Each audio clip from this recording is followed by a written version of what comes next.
Another edition of Q&A with Alan and Marshall. I'm Marshall Atkinson. I'm Alan Howe with Easy Way.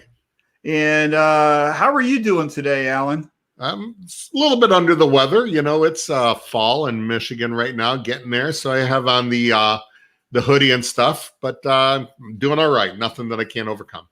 Yeah, cool. Yeah. And have you had a good week? I did until I started not feeling good. Like I said, a little under the weather. I ended up cutting my road trip short, came home yesterday. But yeah, actually, it's been a good week. We have a lot of new things happening. I've just been talking to dealers at Easy Way. We have a brand new dip tank coming out. It's going to be just for dealers to instead of having multiple sizes. We're coming out with a dip. We have a dip tank. I'll say it publicly right now. So if I blow the whistle, Alex, sorry. But we have a dip tank that has been redesigned where it'll hold everything from a 325 to 36 to 20 by 24s. You know, so it's kind of like adjustable.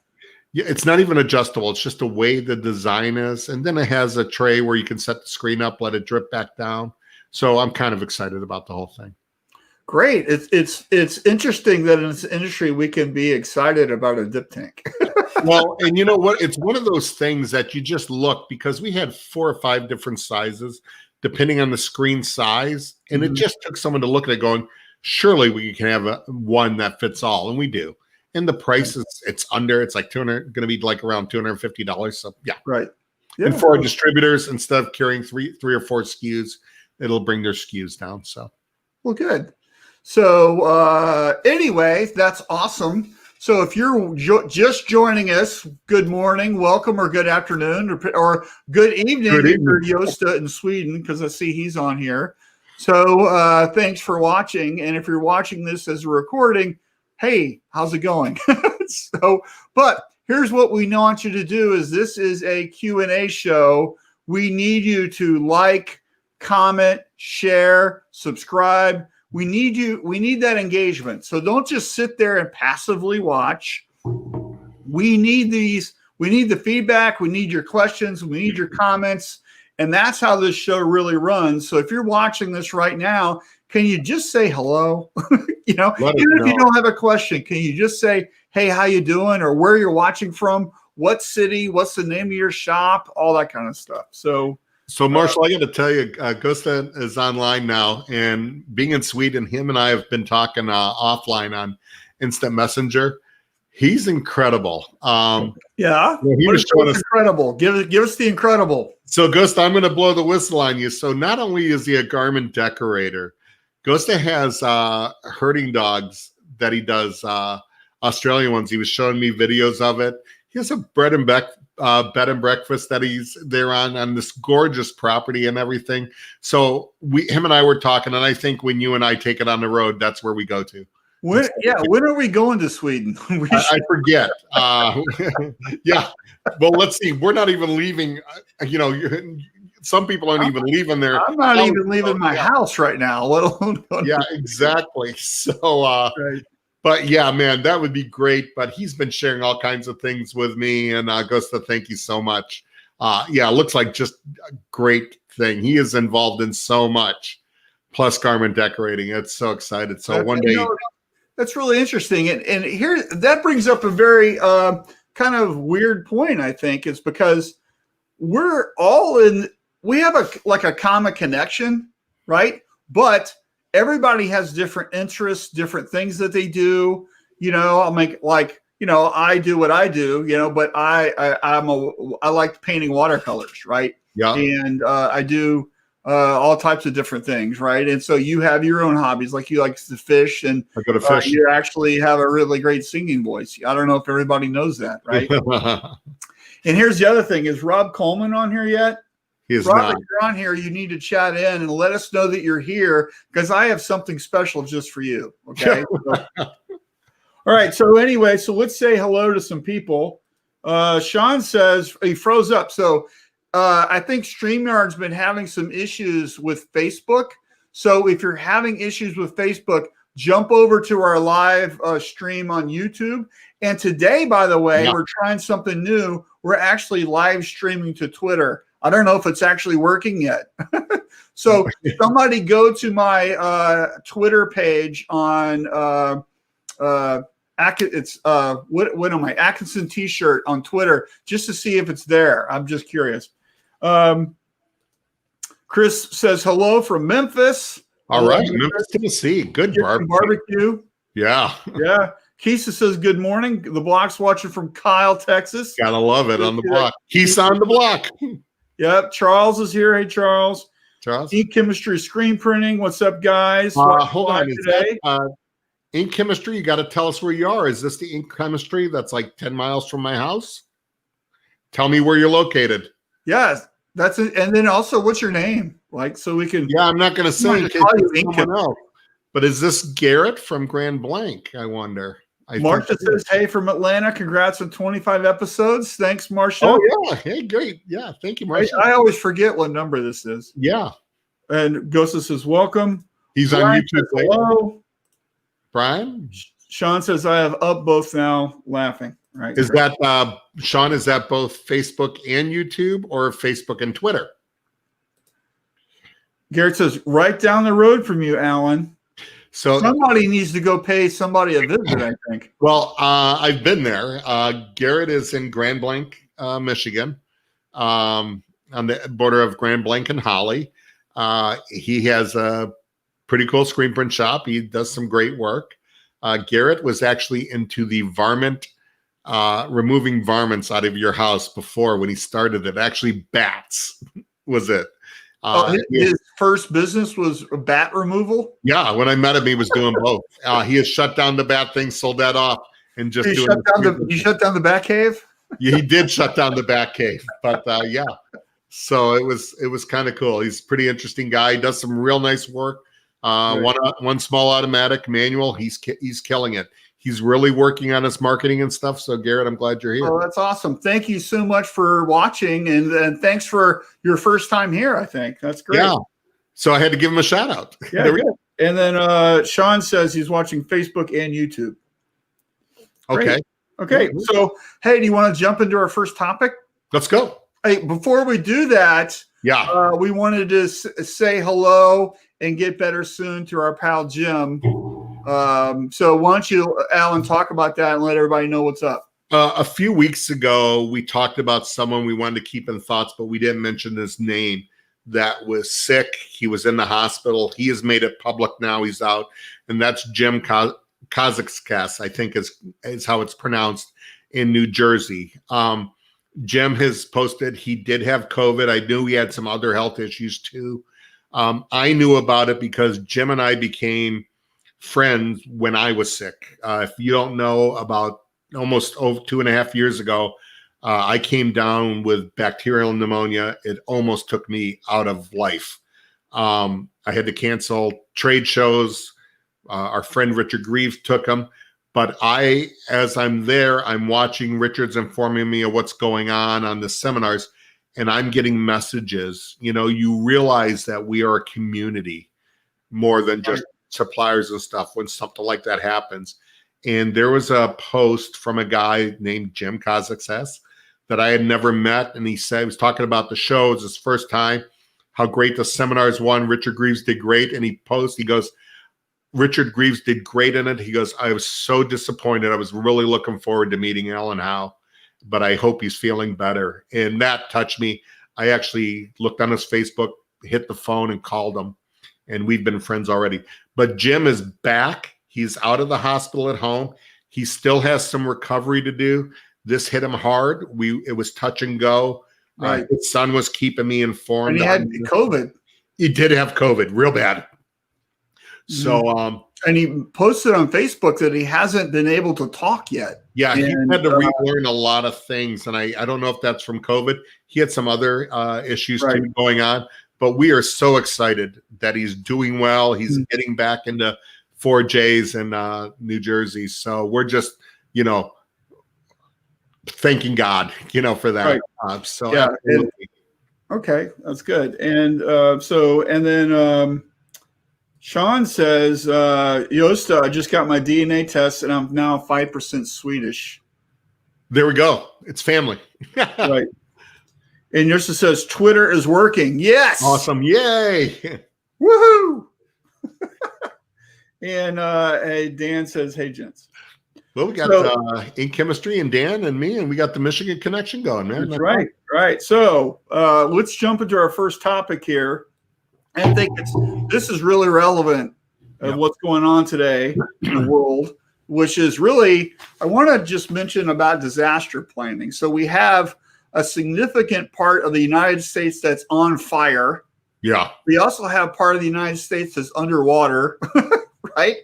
And, hurricane season's here. Tornadoes in the Midwest are going to happen soon. Just there's a lot of stuff that happens.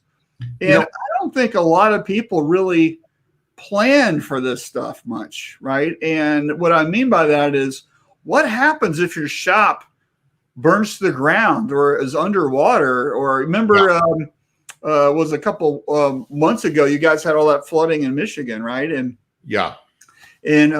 Josiah was underwater, right? So Josiah came close to being underwater. Well, came close to being underwater. Yeah. So the thing that I really want people to understand is that you have options in this industry, I think. And we have a lot of people just that care for each other. And I think if you're in an afflicted part of the world, that doesn't mean your business has to stop. Mm-hmm. If we plan in advance and somebody from 3 states away could be your partner, you could be sending them your work and it could be getting out for your customers while you're, getting back on your feet, kind of a thing. But this has to happen to really be effective in advance. And so one of the things I want to talk about today is really preparing a checklist. There's our key word here, checklist for disaster planning, right? So do you have, how's your insurance? Do you have people that can help you? Do you have a plan? Do you run fire drills, tornado drills, all that kind of stuff? What happens if there's an emergency? How often do you do this stuff? And I think this is really, really super important because, it's going to take you by surprise. And if you're not ready, what happens? What happens to all of your business records and art files, right? Are they just gone? Are you backing up, right? If you ever had a computer fail and everything you have ever done ever is on that, you didn't back up, it's an issue, right? So it's just somebody. So what I'd like you to do is, if you've got a disaster plan right now, can you comment? If you don't have a disaster plan, maybe ask a question. Just let's get this engagement going about it. I think also too, Marshall, we have to remember we live in an imperfect world, and there's always things that are out of your control. And we forgot too. I mean, somewhere out here there's a pandemic going. I don't know. Hold on. Somebody post. James says, "Don't forget murder hornets." You got murder hornets, exactly. Right there. That's awesome, right there. Yeah, Dan says, "This awesome community. Zaya helped me out of a pinch last weekend on his day off. Wishing Jim swift recovery." Thank you, Dan. That's our community right there. Right. But I think too, like you said, it could be a disaster. It could be a natural occurring. I mean, winter's coming. So here in the north, it could be a blizzard, a snowstorm. You're out of power for weeks. What do you do? Yeah. How do you keep your business going? These are not life-threatening, but they happen. What about medical stuff? I mean, that happens more and more. Something like Jim and all that. I don't know how his business is, and when he's in the hospital, that's not the main thing. But are we planning for that?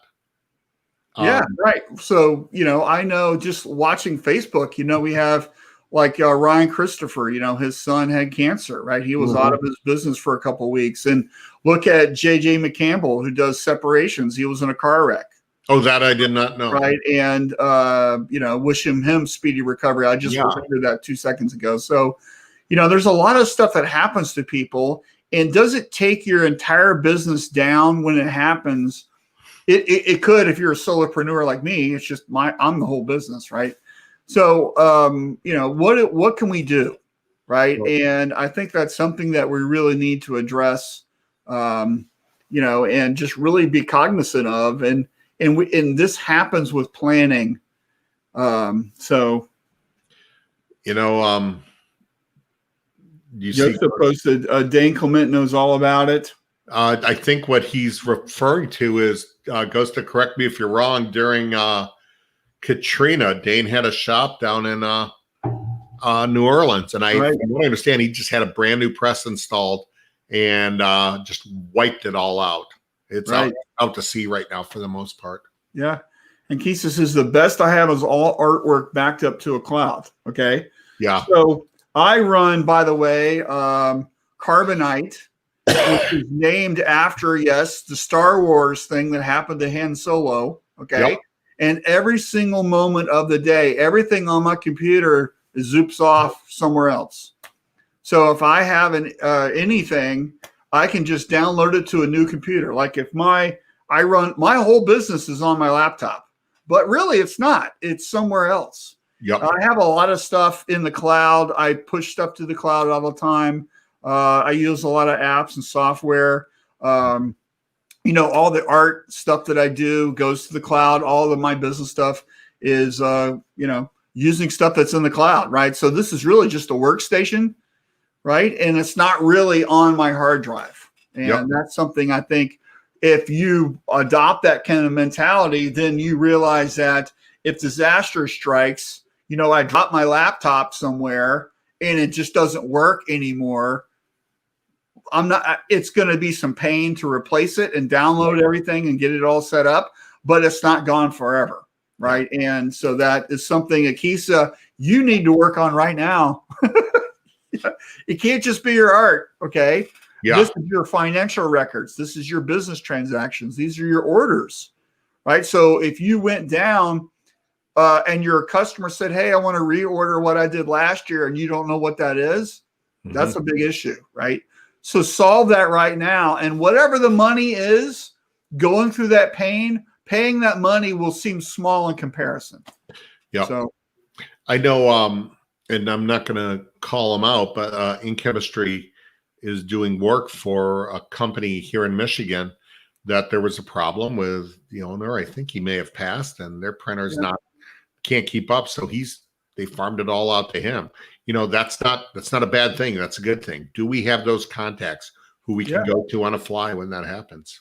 Yeah. And one thing, an insurance tip to do is you can use your phone, or if you got a decent video camera, is to walk slowly through your shop, videoing everything. Here's my chair. Here's my computer. Here's my printer. Here's my thing. Here's this. Here's whatever. Okay. And then this creates a record of what you own, right? So when the thing burns to the ground and there's nothing but a pile of ash, you know what was there, right? And then this creates that insurance document for you. And then have that in the cloud somewhere, right? And then update it. When you buy something new, it's updated. Make sure your insurance is up to date, right? And Eric posted here, you must have proper liability insurance coverage and back everything up in the cloud. Exactly. Absolutely, Eric. Ron says 2 years ago, I got taken out for 2 weeks. That wasn't good, Ron. No. You created a disaster plan on the fly. And unfortunately, most people create these things on the fly because we never think about it and we don't plan ahead. And that's what disaster planning is. Right, right. And then for 2 weeks created, and he's now expanded it all probably. Right. Having a network is so important. Who we can lean on times we need it. Keep humble and don't burn bridges. Absolutely. Right. And Peter's watching. Good morning, Peter.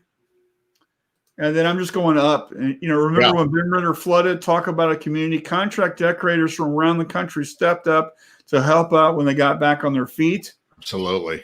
Right. All right. I think thanks for all those comments. So does anybody have a question about how to do it? I think everybody's sharing what they're doing and the need for it, right? If you've got a question about how to do it, let's put that in the comments, okay? And then, good morning, what happened to yesterday's show? Hey, I should address that. Let's talk about disaster planning and yesterday's Forward Progress show. with Joe Sidrovic and Gorilla Joe's Printing. We're going to reschedule that. We had some technical issues that I think were all my fault. So I was on with Joe for 30 minutes before the show start, and then something happened with my webcam and my image got blurry. So I exited and then relaunched again, which has worked before for my webcam. It just kind of reboots it. And then all of a sudden Joe couldn't hear me and the audio was lost. And then so we scrambled. This was like 10 minutes before we were supposed to go live. Right. And then we were doing stuff. I said, hey, Joe, why don't you exit and come back? And then his webcam wouldn't work. It was a mess. So we tried and it just wouldn't work.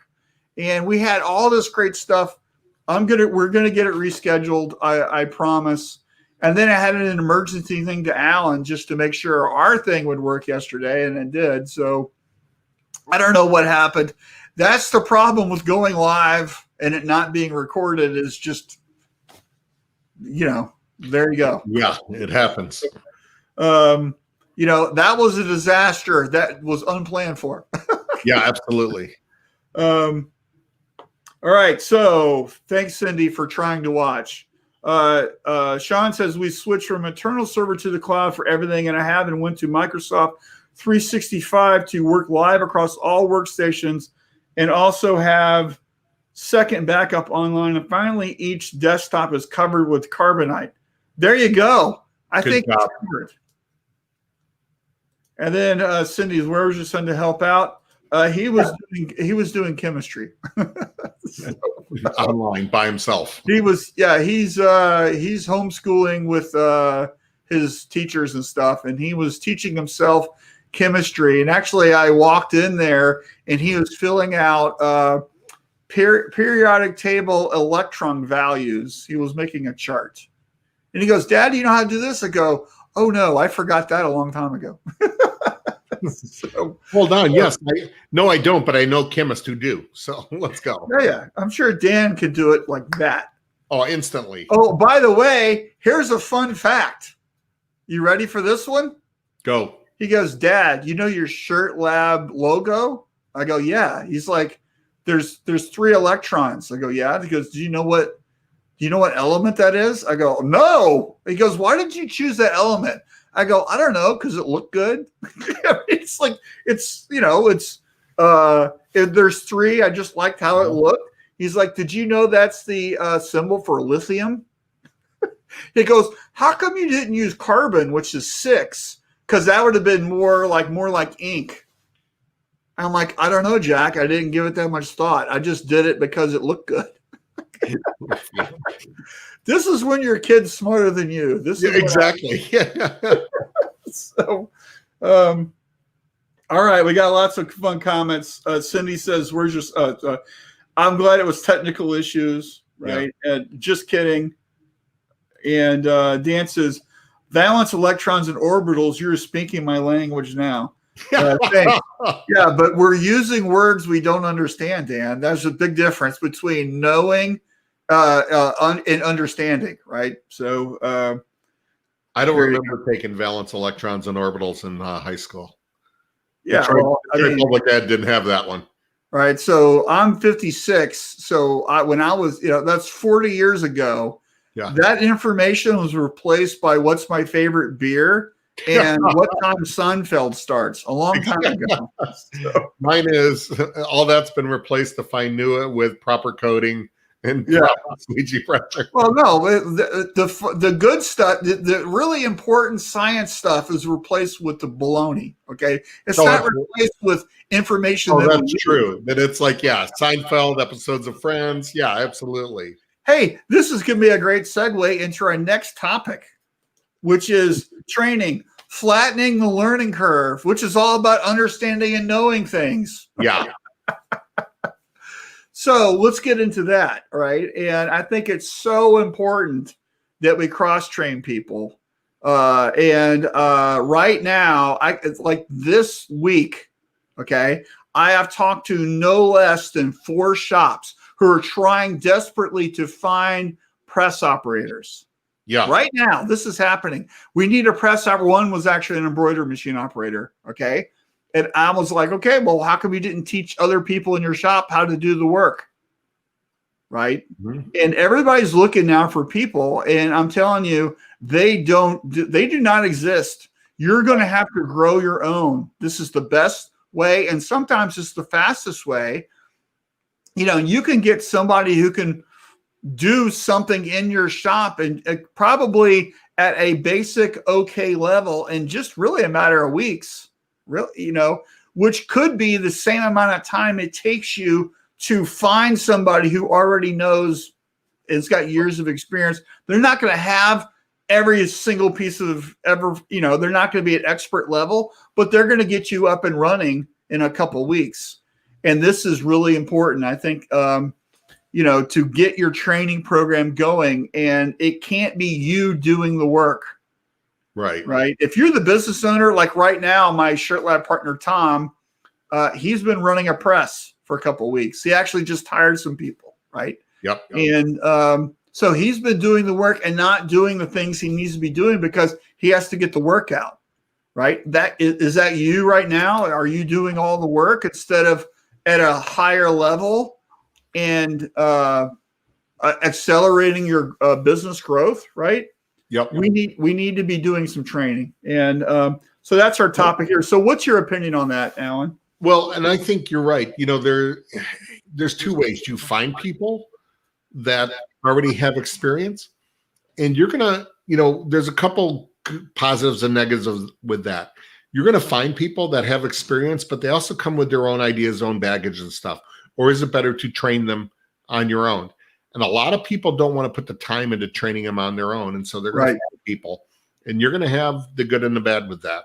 Right. Second thing that I think on a smaller shop, and I just had this found out about it in the last couple of weeks. There was a small shop. Lady does incredible embroidery, and she ended up buying the shop that I guess was somehow a partnership, but did all their screen printing. Well, I knew this screen printing shop. I never called on them. They were horrible. They were awful. They did not care about anything. And they, you know, we talk, I know you're joking, laughing. And they were awful. So I'm in there, I get connected with her, and we're talking. And I've talked to her on some. I've been there once. You know, Kevin Koth, who you just had from Chromaline, has talked to her, and I'm on the phone with her last week, 2 weeks ago, and I just tell her, I said, Daleen, I said, here's the deal.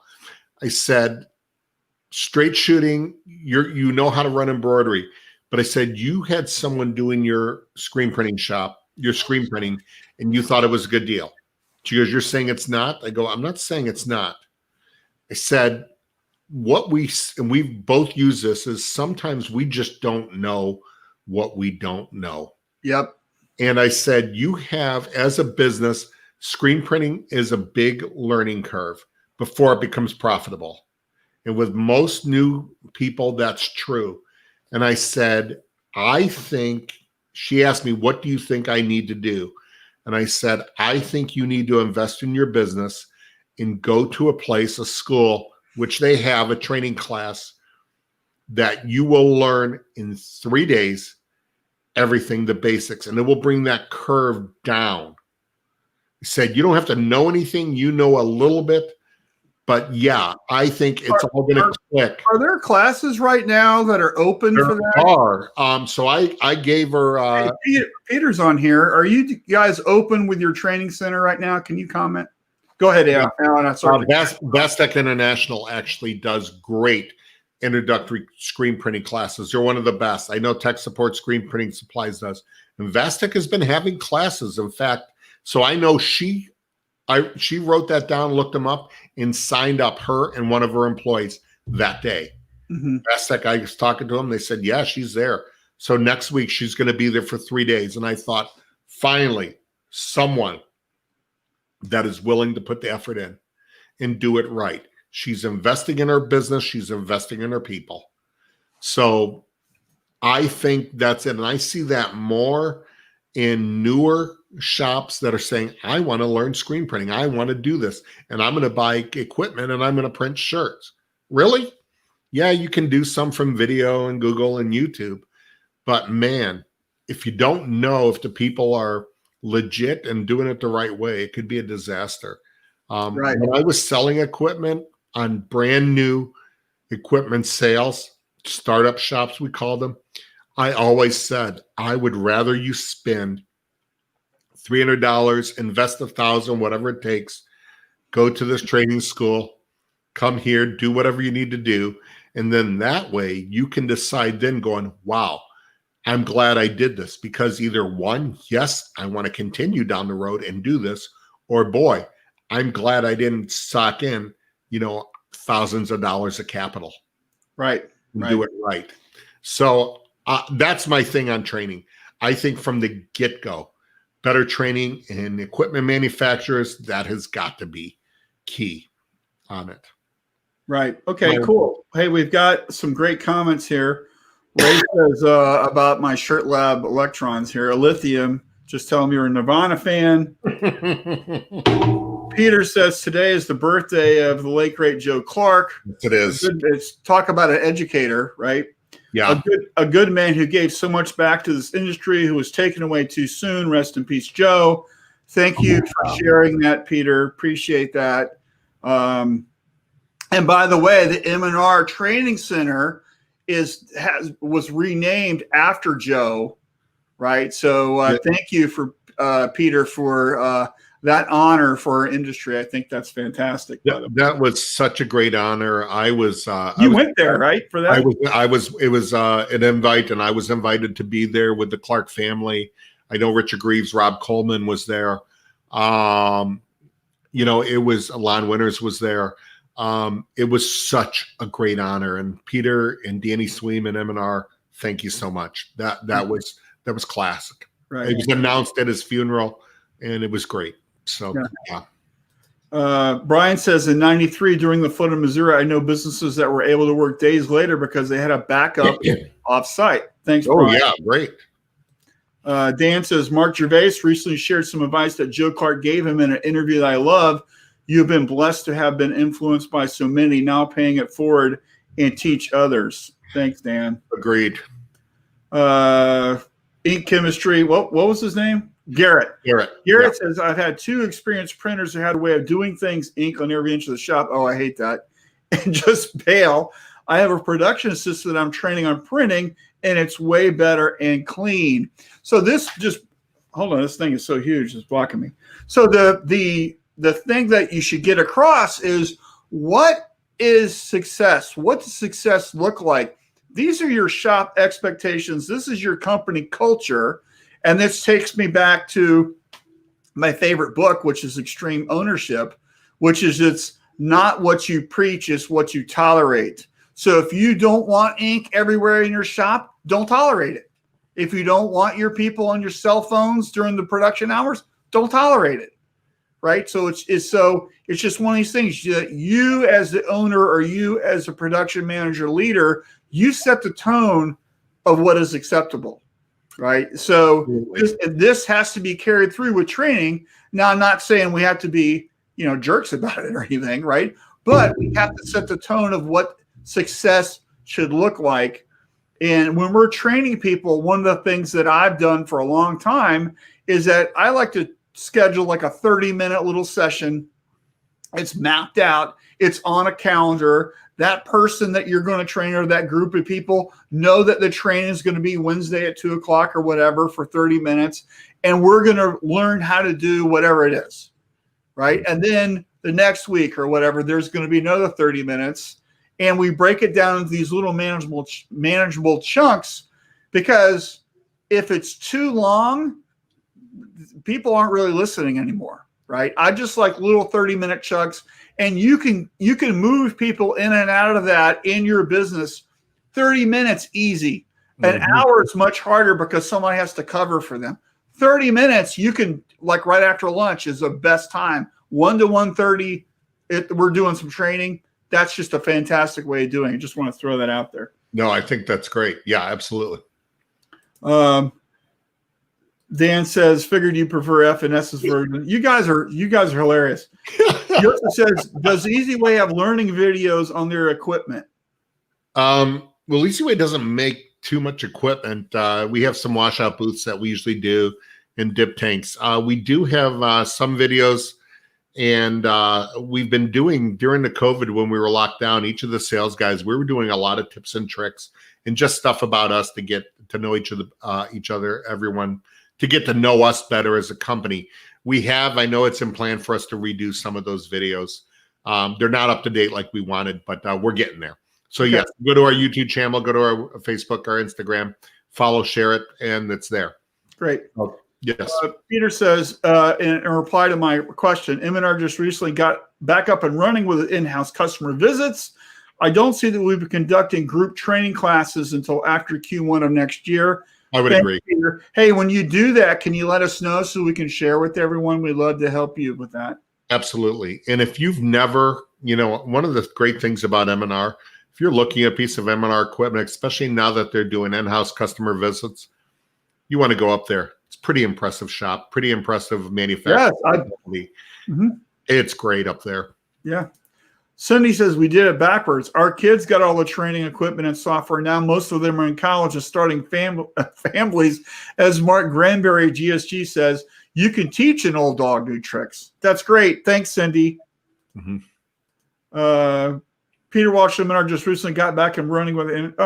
Did I click on that twice? Oh. Yeah, there's one below it. And then Easy Way has produced some great product application and process videos. You know what we need to do, Peter? We have to get together with the powers that be at Easy Way, and we need to do an Easy Way and Ecotex video. I think an updated one on that, because it's an incredible combination.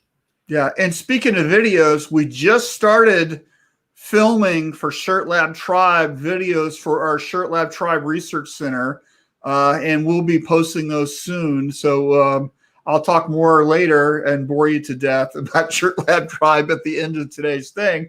But we're going to be doing a whole bunch of videos with video lessons, and so more to come on that. I think that would be great in Shirt Lab Tribe, because then people know when they go to those, it's going to be quality. It's not going to be these partial truths, or these are going to be the real deal. So yeah, our first video series we're producing for education is Black Friday, Cyber Monday sales tips. Yeah. So I just sent that off, and we're going to be putting that together. Brian says, what's the going rate for a press operator? I think that is geography based.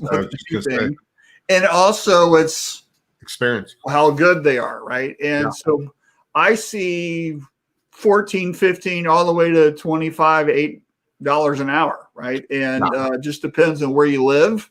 Are you in New York City, or are you in the middle of Arkansas somewhere, right? Where do you live, right? And I know where you live, Brian. So it just depends on your location and their experience more than anything. I don't know if that helps you, but Marshall, this is a good point. We've talked about it, that people don't leave companies, they leave,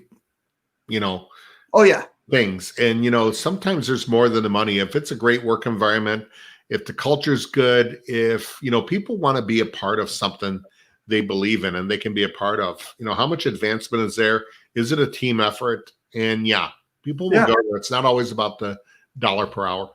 Yeah, I think the phrase is people don't leave companies, they leave poor managers. Yeah, that was it. Yeah. And I know that to be true. So I agree. If you have a lot of attrition in your shop, look to see who's running that crew. It's usually the reason they're fleeing and singing Johnny Paycheck's song, Take This Job and Shove It, is probably because of that person. Well, and I always, the old adage of everything rolls downhill. And I think when it comes to management and into manufacturing, no, it rolls uphill. You got to look at yourself. You're the one in charge. You got to look at yourself. Who are the supervisors? Going, what? Yeah, you own it. You own it. All right. Keith is here. Good morning, guys. Running late today. Hey, Keith, how's your situation? Because you're in North California, where all the fires and stuff are. Are you okay? Can you let us know what's going on? And I think back up there, we missed one that was up there. We did? Yeah, I think Alan Singer was up there farther up earlier. Oh, I'm sorry. Go up there. Alan Singer is there. He said hi. Where? Go farther back up. Oh, here it is. Doing good, guys. So Alan Singer didn't say where he's at. He is with Boomba. That looks like the Sistine Chapels. What that? Yeah, well, he's with Boomba Corporation. Alan is in Dominican Republic. Oh, okay. So he manages in their operations there. Yeah, Dan says, I mean, Alan, so true. You have to feel valued to bring your best. Absolutely. Right. And training, by the way, is a fantastic way to keep employees because they feel valued. They feel like you're interested in their career. They feel like they can participate. And then once you train them, you can empower them to make a difference in your company. And so they're no longer what I call the clock. I hate the clock punchers, right? Yep. I hate those people, right? And I want to get them out of my company as fast as I can because they're not bringing any value. What I want is people who are hungry to learn. Those are the people that you want to keep, you want to train, you want to empower, you want to do some stuff with, right? And let me tell you, I remember way back when there was a catcher that worked for me, and her name was Tina. She was fantastic. Just really bubbly personality, everything. And we moved her to be the receptionist, and she got trained just to greet people because she just had a great personality. Mm-hmm. And then we gave her accounts receivables to do. And then we noticed she never knew how to use anything with a computer. And then we moved her to customer service, and then she got trained on handling accounts. And I remember the day, this is a person who was basically $1 or $2 over minimum wage, moved her way up, and finally, guess what? She bought her own house. Yeah. Right. And that's just because we kept training her and giving her more stuff to do. Right. And then that's becomes a lifelong employee there. Right. Great. And that's something I think is really impactful for people because you can make a difference in their lives by training and moving them up in their ladder and be invested in their career. Right. And if you do that with everybody that works for you, you're going to be a fantastic company with a great culture. Right. No, great. Keith says, we're fine, but the fires are terrible. Very sad. I know. It's just awful. Did I hear in the news that they're shutting down Yellowstone Park because of the smoke and air quality? Are they? Parts of it. I didn't hear that. That's interesting. I heard that this morning, that there's a possibility of that. So sad.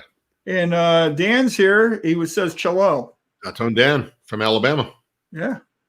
All right. So where are we? We got third topic is my favorite: actions reveal priorities. Yep. Right? Instead of me pounding this down into the ground again, why don't you take it? And what does this mean to you, Alan? Because I can talk about this forever. We kind of came up with actions reveal priorities because as we were talking, my thing is sometimes there's things that need to be done. People just don't do them. And my saying is that we make time for the things that are important to us. Yes. If you're not making time for it, it's not important. You know what? If you care about your family, I don't care how good your business is, you're going to be there for them. You're going to make the time for them. You're going to make time for the things that are important. And, your actions reveal your priorities. If your priority is the Good Gilligan's Island is on, and I'm just posting 87,000 times on Facebook trying to be the badass, but your business is going to the ground, that reveals everything about you. It tells me more about you than what you're saying. Right. And these actions reveal priorities. What are you doing right now in your business? What are the things that you need to take action on that, man, you just haven't done that? And there's always an excuse. Everybody has excuses, but we also say there's no excuses anymore. Mm-hmm. You've got to do better marketing. Do you need to put up an online store? Do you need to get some training in your screen department? I need to start treating my screen department as a real department and not put the dregs of the earth in there in the gulag. Is your management a problem that you're losing people? You've got to take action. Because if you don't, then your priorities are not your people and not your business. Right. And I have a blog article tomorrow called Punch Fear in the Face. That's the article. And it's all about really this: actions reveal priorities. It's about stop making excuses and get going with stuff. Right? Yeah. And so I think that's really super important. And actions reveal priorities is the Shirt Lab motto, right? That's on all the stuff that we do. We push that out all the time because we're giving lots of educational content and we want people to learn, but it doesn't make any sense to attend an event that we're doing or join the Shirt Lab tribe or anything if you're just going to sit there and not do anything. Right. It's all about getting the whatever you're learning into action and trying it out and knowing that you're not going to be successful. You're going to make a mistake. You're going to fail. What does that sound? Oh, my printer's going off. My son's printing something. That's what that is. I don't know. It's not mine. You have a raccoon in your room. No. It's Jack printed something. What did you just print, Jack? His chemistry work. He just printed it in my printer. Way to go, Jack. With a Bluetooth printer, and it's in my office. So anyway, so that's good. He's taking some action. Well, I love that, right? So anyway, so what I was getting at is that it's not what you're planning on doing. It's what you're actually doing. Right. That really matters. And you don't have to do it perfect. Done is better than perfect, right? Let's just get it over with. Let's learn from it and then go on to the next one and get better every single time you do it, right? That's what really matters, is that learning process and just getting going with stuff. And that's the hardest part. It's like the people who join a gym but don't ever go. Yeah. Right. That's not going to get you in shape. Right. Yeah. Paying the money every month does not get it. Right. And here's priority right here. Cindy says, I have to jump to see a customer. Thanks. Do it. Do business. We want you to prioritize the customer over us. Right. And Shelby Craig was in our shop last week for marketing, and we talked about this a lot. I don't remember getting a call on that, Garrett. I would love to meet Shelby Craig. I'm a little hurt on that. I've had dinner with Shelby Craig, and I haven't. So he's great. Yeah. Yosa says the only problem with training people and they leave is not training them and they stay. And what do we say to that? But what if you don't train them and they don't leave? Yeah, I think that's what he's saying. Right. Yeah. Is it not training and they stay, right? Yeah, exactly. It's exactly it. Yep. Yeah. And then Garrett says, done tons of research and planning on marketing, but we needed Shelby to help us with the action. So loving that you took the action to reach out. And, we have to remember, you don't have to know everything. You just have to find people that know more than you. Right. And that's great. I don't know everything. Do you, Alan? No, that's why I hang out with you and Richard Greaves and people like that and Dan Solomon. I can act like I know people that know everything. So yeah, I am so far from knowing everything. It's not even funny. Oh, right? I think the older we get, we realize the less we know. Yeah, well, I think, and personally, I think anybody that projects themselves as a know-it-all is just full of crap. Yeah, right? Exactly. And I don't know everything, and I will proudly attest to that. I'm always learning, right? Yeah. And there were things I've had to, we walk back because there's things I have taught and thought in my career and going, man, well, that's not true now, and we got to change it. So, yeah. Mm-hmm. Go farther up. We got just enough time to squeak in the last topic. Marshall, before we move on, there's a couple posts farther up that we met. Did I miss some? Yeah, go above Go Stuff. Oh, Richard's here. Hey, Richard. Yeah, Richard. Closing Yellowstone. And then Peter says a good press operator who can set up a press 10 minutes faster, produce 5 dozen more shirts per hour, and minimizes misprints, provides a great return on investment. Pay your best press operators well. Exactly. Absolutely. That's why people are making 20 something whatever dollars an hour instead of 16. I think that needs to go into Peter and I'd love to know your thoughts, Richard, your thoughts on this too. And Dan also, Dan Campbell, what about the screen room? And that's my jam. That's where I live. your screen room people, these are not second tier employees. That press does not operate without screens. Train your screen room people well, make it the best part of your company, and your presses are going to run, your press operators are going to look even better than they are now, and pay them people well too. So yeah. Here's a great comment from Dan. I am where I am today because I was the only one in the shop to pick up impressions, printware, and screen print magazines and actually read them. Oh, the days when we got those. I used to get those every month. They'd come right in the same week, and I would sit there on a weekend and read them from cover to cover. Yeah, and Keith here has the comment for the day, a plug for the tribe. The people in there have amazing knowledge, exactly why I am there. Absolutely. And by the way, if you're not in tribe, I don't know what's wrong with you, but here is the email address. You should join shirtlabtribe.com. Absolutely. And let me tell you, our founding member group, okay, is going to be ending soon. And right now it's $49 a month, and it's going to go to $99 a month. And it's fantastic value at $99 a month. But because we're in our beta phase, because we're building stuff and everything's not perfect, that's why it's a little cheaper, okay, is because we're giving everybody a little discount. We have an online event coming up in October called Shirt Lab Forge. After Forge, founding group is over, okay? And right now we have 76 members, I think, right now. And where our runway was to get to 100 by the end of the year, and we're almost there. Yep. And Shirt Lab, and actually we just signed a brand new diamond level sponsor, which is a company called Guten, which is a print on demand tech partner. They just added 20 members to our group. So really we're at 95 members right now, but they haven't onboarded those guys yet.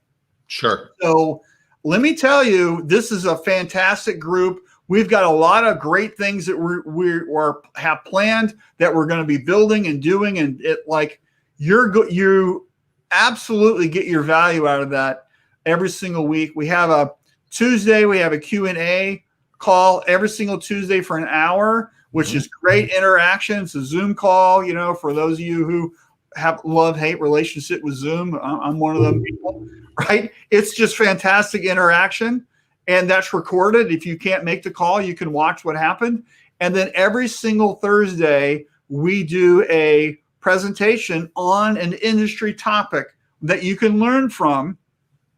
And yesterday, we had Kevin Kauf with Chromaline. His whole presentation was about controlling humidity in the screen room. It was incredible. It was great.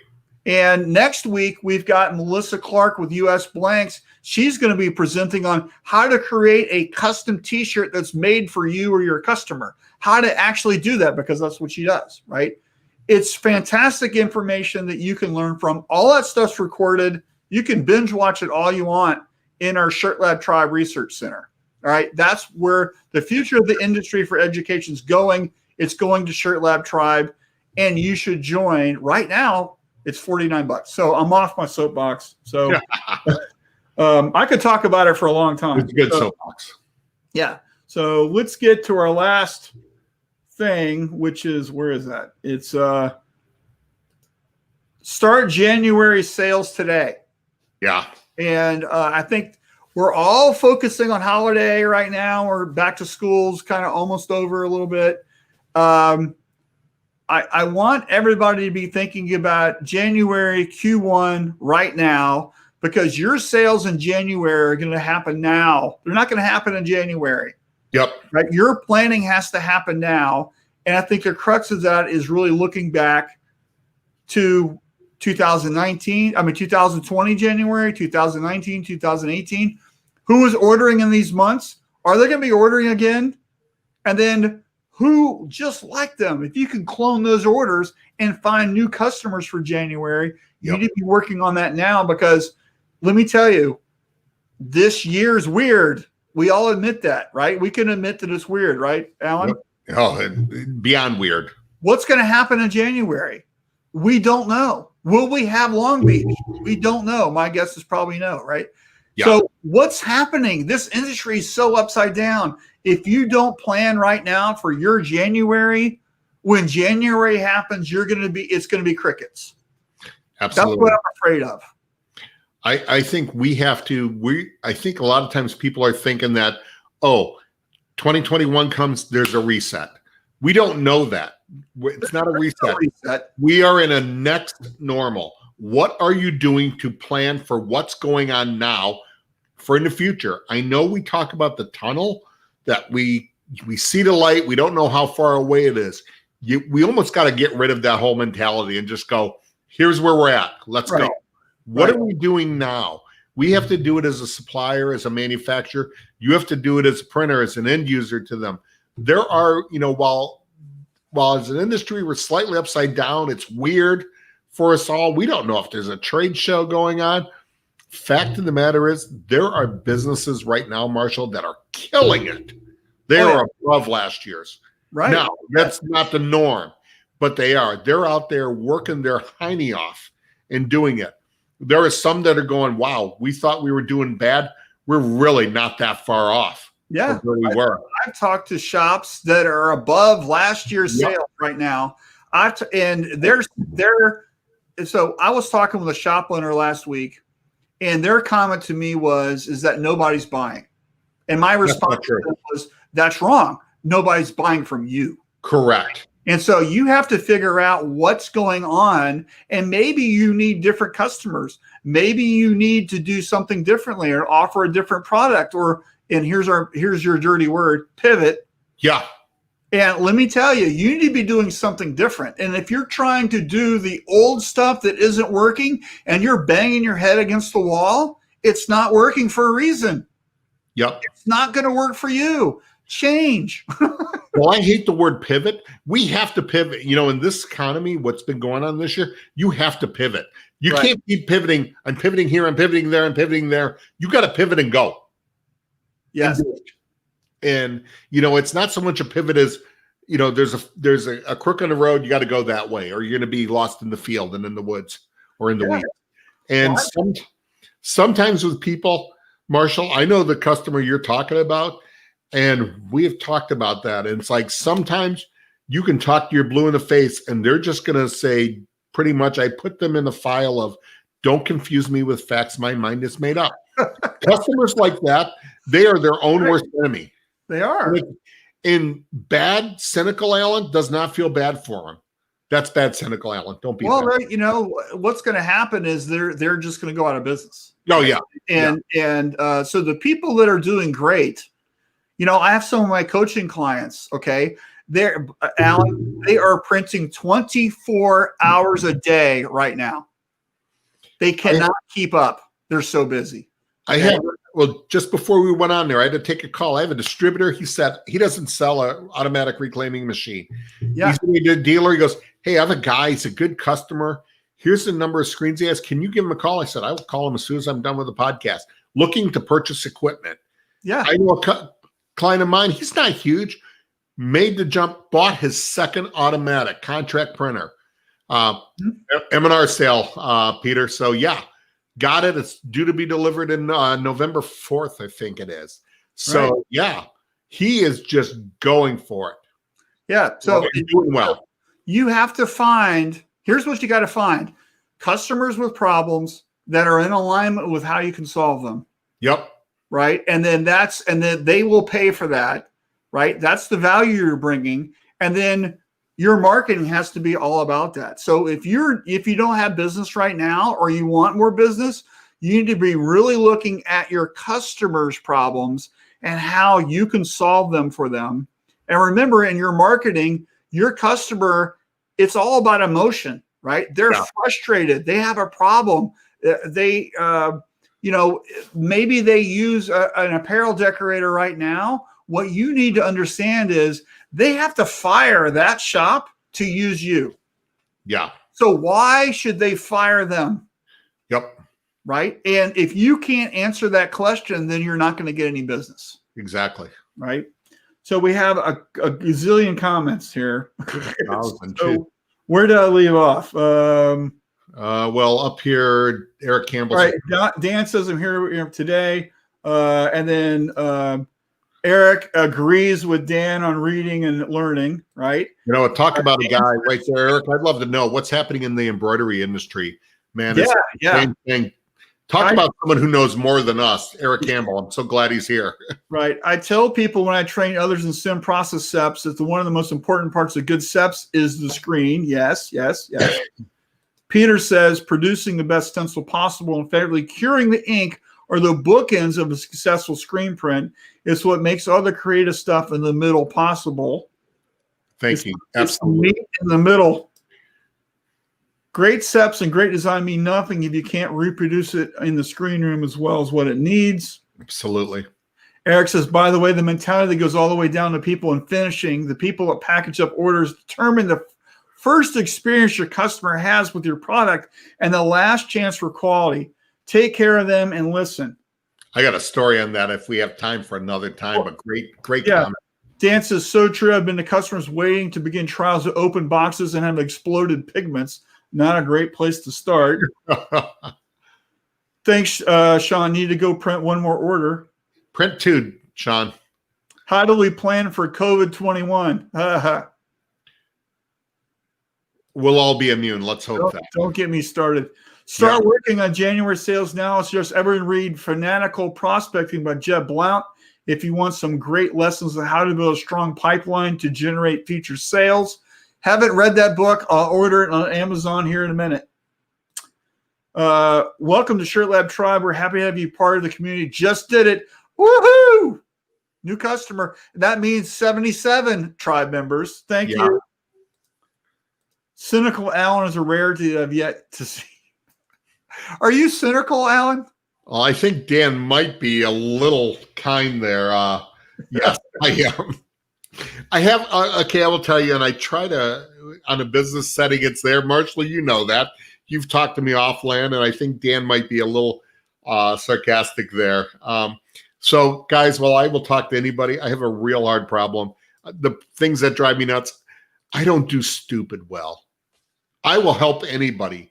But if you come to me with a problem, and I bring you a solution, and your answer is, no, I don't want it. No, that's not it. I don't know what to say on that. I don't have time anymore. And we've all had that. So, yeah, I know, but this is what I do. Well, I don't care what you do. It's wrong. So, oh, you mean your solution that isn't working? Yeah. You're sticking with that? Yeah. Well, here, I can't get good white prints. Well, because you're using a very cheap athletic print and you're trying to put it on a tri-blend. And here, you need to use a better ink that has quicker shear. Yeah, well, that will, and I'll recommend Wolflex Quick White or something like that. Do you know how expensive that is? I don't care. It works. There's a reason for it. Right. Yeah. You know how much ink you're putting on that shirt? A fraction of a cent. Come on. Right. Well, ink is cheap. Yeah. And it's everything else that's expensive. Yeah, exactly. So and so stuff like that just drives me insane. Right. That's cynical, bad Alan. Hopefully I've all right. We're a little over years. Alan, we're a little over on time. Why don't you share your story you wanted to share real quick, and then we'll call it a show. What was the? I don't know. You're the one that had a story. Packaging up. Okay. So I used to manage rock bands, Christian rock bands. Those of you who don't know, my only fame is I managed them. We have a #1 on Billboard Christian rock 3 weeks in a row. So the company is a company known. It was Jack Prints. They used to do the printing. And Jeff Weisenberg says, I'm in the shop there because they bought ink from me too at the time. And I see one of the great transparency was the band, their hoodies being worn by a guy in packaging or something like that. And it was a misprint. And I don't care about stuff like that. And I mentioned it to Jeff Weisenberg. He goes, yeah, man, here's what happens. He goes, these prints were awful. No one caught it. He goes, you know who caught it? Packaging, shipping. And they said, hey, man, look at these. He goes, I about lost my mind because it got through away from everybody. And he brings everybody together. He goes, how does this get all the way through? He goes, thank you, shipping, for catching this on the QC. At least it didn't get out. And then he goes, you know whose band this is? No, we've never heard of him. He goes, we all know Alan Howe. He's in here all the time. Everybody goes, yeah. He goes, he's the manager. You don't think he would have caught that crap? And so right there, your finishing people, your shipping people are the last level of your QC. Problems happen in shops. You know what the problems is when they leave the building. Yeah. You know, when I was managing shops, one of the things I talked about all the time was when the customer opens the box, what you want is angels singing, going, whoa, Exactly. you know, and it's so perfect they can't believe it. And if we don't get to that level, something's wrong. So, all right. Well, hey, everyone. Thank you so much for watching this week. And we appreciate you. If you're watching this as a recording, please leave a comment. We want to know that you've watched the recording and where you are and who you are and all that stuff. And if you've got a question, tag Alan, tag me. We're happy to help you. And just to make sure you know how to get a hold of us, this is Alan's email. He will happily help you with anything, right, Alan? Anything. And if I don't know it, I will direct you to people who know more than me. Right. What if they have like a cooking question? Will you help them? I actually can cook very well. It depends on what it is. But yeah, if it is, I'm gonna, you know, here it's Bobby Flay's number. I have him directly. And then here's my email.